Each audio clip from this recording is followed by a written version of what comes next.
My brother was already smiling when I walked through the door. That alone should have told me everything. My brother does not smile at me. Not when I graduated law school. Not when I helped him move into his house.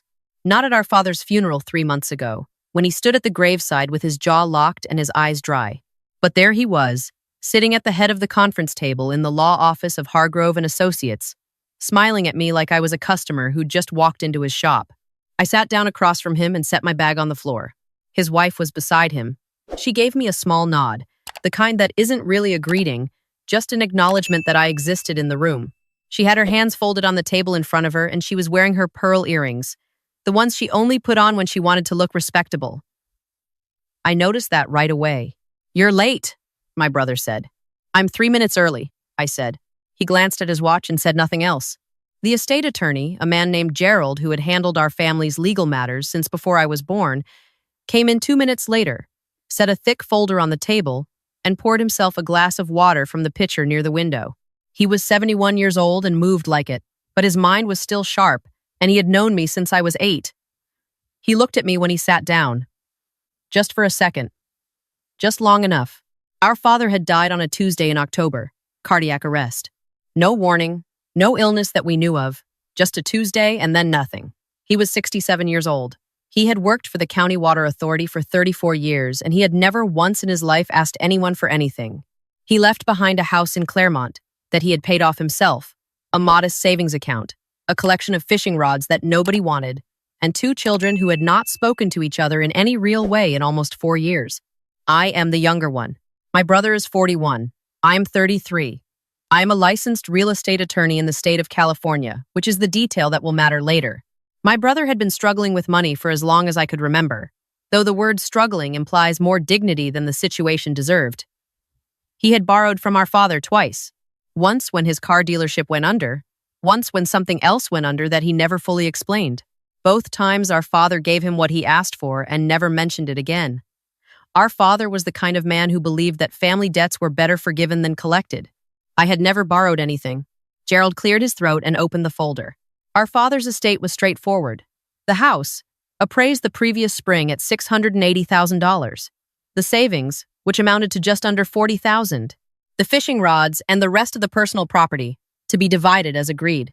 The estate was to be split equally between my brother and me, as it had been written since the first version of the will, which our father had updated only once, 2 years before he died, to add a single sentence.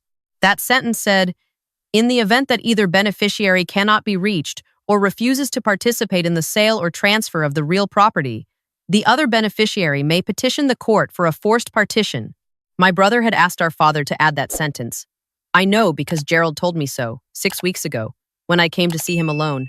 Gerald finished reading the summary of the estate. He set the papers flat on the table and looked at both of us and asked if there were any questions before they moved forward. My brother said, "Actually, I've already taken care of some of this." I looked at him. I kept my face still. He reached into the briefcase next to his chair and pulled out a manila folder. He slid it across the table toward Gerald with a confidence that I recognized. It was the same confidence he'd had when he walked into our father's living room and asked for $20,000. The confidence of someone who has already decided the answer is yes. "I had the property listed 6 weeks ago," he said. "We have an accepted offer. Escrow opened last week." Gerald opened the folder. I said nothing. "We have a buyer at $650," my brother continued. "Cash offer, 30-day close. I've already had the title company start the preliminary work." He looked at me. "I just need your signature on the transfer documents today, and we can close before the end of the month." Gerald looked up from the folder. "These list documents indicate both parties authorized the listing," Gerald said, slowly. "There's a signature here for—" "That's my sister's signature," my brother said. "She agreed to this months ago. She just needs to sign the final transfer." The room was very quiet. I watched Gerald's face. He was a careful man. He set the folder down on the table and placed his hands flat on either side of it, and he said, in the tone of someone choosing every word with great precision, "I see." My brother's wife unfolded her hands and refitted them together. She was watching me. I picked up the glass of water in front of me and drank from it. "That's not my signature," I said. My brother's smile didn't move. "Of course it is." "It isn't.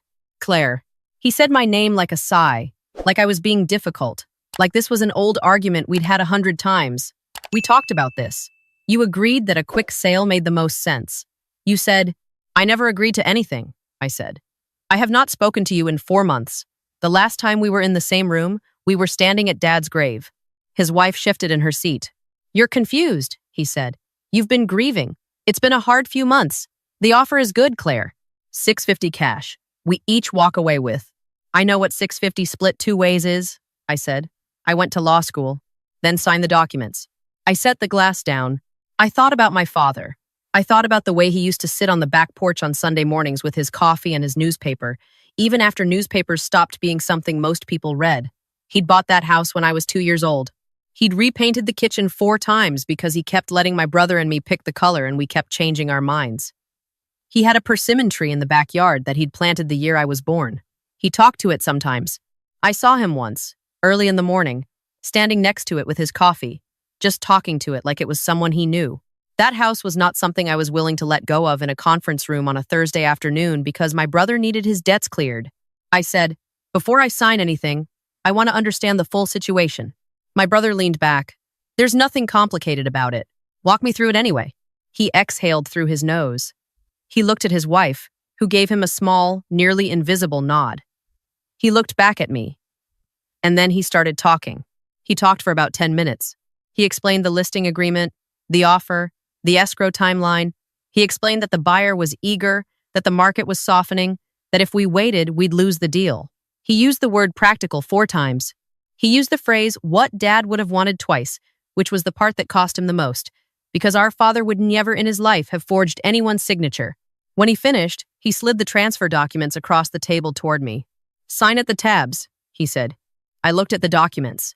I looked at the signature line at the bottom of the listing agreement, the one with my name on it in handwriting that was close to mine but not mine. Close enough that someone who had studied it might do a reasonable job. Not close enough to survive a forensic analysis. I had already had it analyzed. 6 weeks ago, I had taken a copy of the listing agreement, which I had obtained through a rather simple public records request, because my brother had, in his carelessness, used my actual home address on the paperwork to a certified document examiner I had worked with twice before on real estate fraud cases.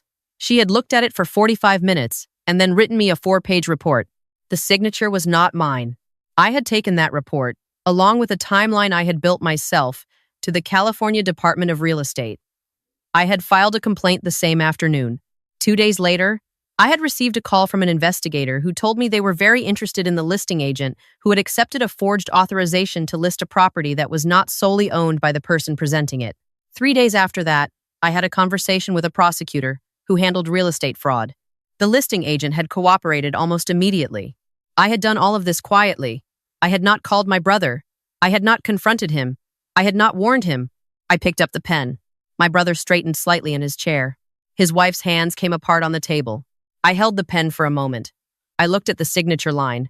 You know, I said, when Dad added that partition clause to his will, I actually looked into it, what it would take to use it, whether it was even practical.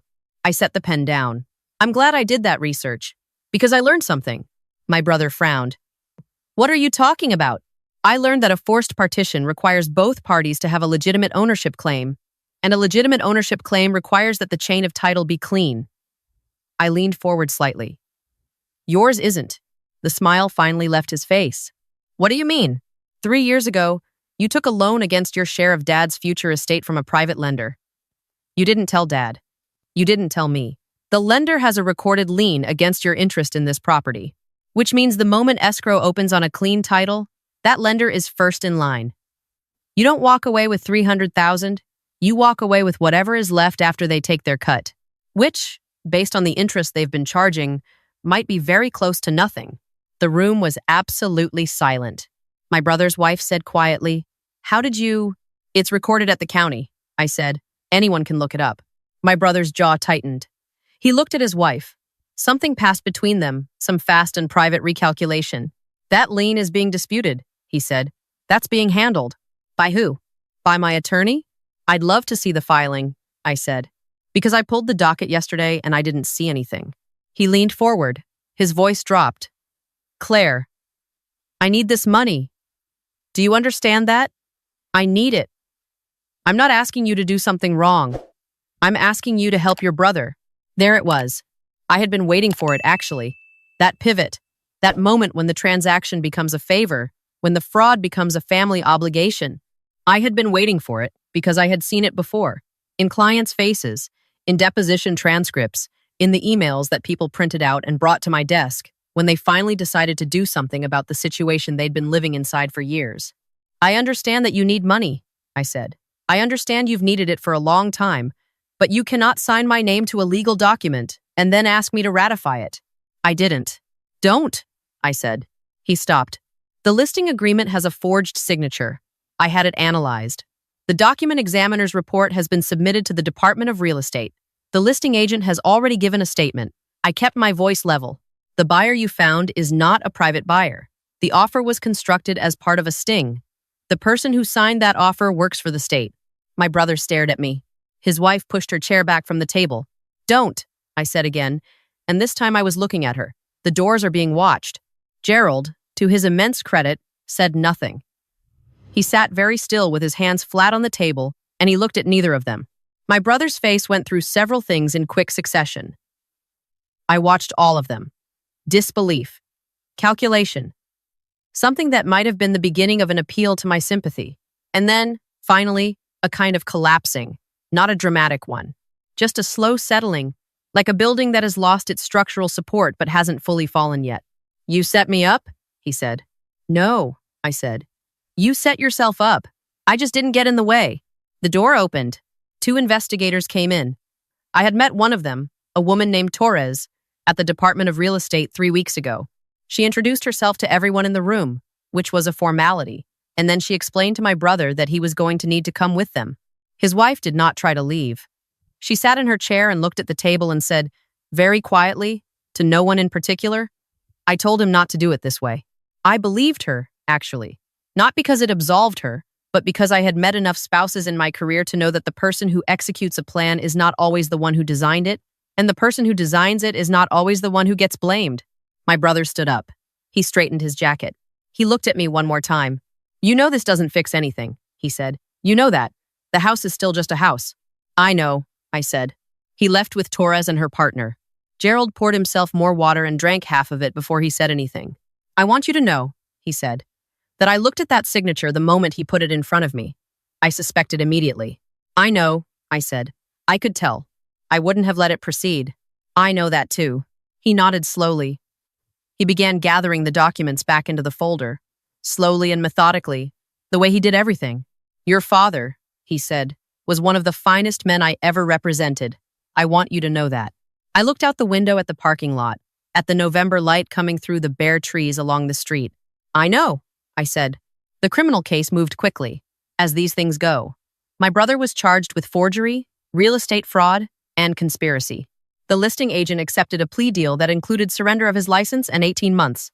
My brother's attorney negotiated, and then negotiated more, and in the end, my brother accepted a sentence of 4 years in federal prison with eligibility for early release, plus restitution, plus the recording of a formal judgment against his interest in the estate that effectively transferred his share to cover the private lender, which meant the house was mine. Not half mine. Mine. I did not celebrate this outcome. It wasn't the outcome I had wanted. The outcome I had wanted was a brother who didn't forge documents. That outcome had not been on the table for a long time, probably, and I had just been the last one to understand it. His wife cooperated fully with the investigation. She was not charged. She moved back to her home state, to her mother's house, as far as I could tell. I have not spoken to her since that day in the conference room. I moved into my father's house in February. I took a week off work and repainted the kitchen myself. The same pale yellow it had been since the last time my father repainted it, sometime in the 90s. I figured out how to prune the persimmon tree, which I had to look up because I didn't know anything about persimmon trees. I found his fishing rods in the garage and stood there holding one of them for a long time before I put it back. There is a particular kind of quiet that belongs to a house where someone you loved used to live. It isn't just silence.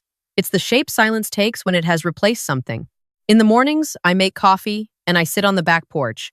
And sometimes I half expect to see him out there, standing next to the persimmon tree, talking to it in that low, patient voice he had. He isn't there, but the tree is, and it was heavy with fruit last fall, more than I could eat, more than I could give away.